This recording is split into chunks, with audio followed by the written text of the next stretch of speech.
Lire une traduction, c'est s'empêcher d'avoir accès à la langue du texte. Et notamment s'empêcher d'en percevoir les erreurs, les incohérences. La traduction va occulter les particularités de la langue dont elle part. Et ça, c'est très fâcheux.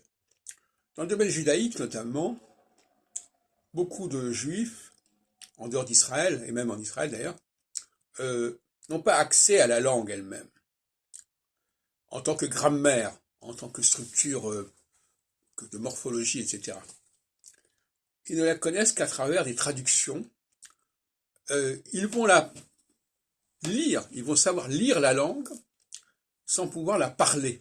C'est ça le paradoxe des juifs, notamment des juifs dans la synagogue.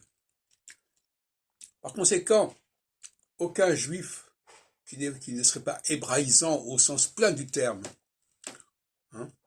ne se rendra compte, par exemple, que dans le schéma Israël, il y a des tas de formules qui sont au féminin. Enfin, je veux dire, elles ne sont pas vraiment au féminin, mais enfin, elles utilisent le féminin. Va'afta, roméodecha. Tout ça, ce sont des A. Quand on entend le schéma Israël, on entend tout le temps de A. Et normalement, le A est féminin en hébreu. Et il faut être choqué par ça. C'est-à-dire comment c'est possible que on emploie le féminin, la forme féminine, pour au lieu de la forme masculine, notamment quand on s'adresse à Dieu. Baruch Ata. Baruch c'est un masculin, mais Ata c'est un féminin. Et tout ça, donc, de même que la formule du mariage, Ariat Mekudeshet, At Mekudeshet, il y a le At qui est féminin, mais qui en réalité est masculin, parce que c'est court.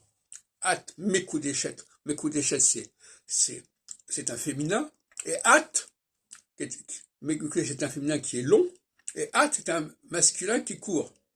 Donc comment peut-on dire At Mekudeshet quand on se marie? Ça ne tient pas debout, c'est incohérent.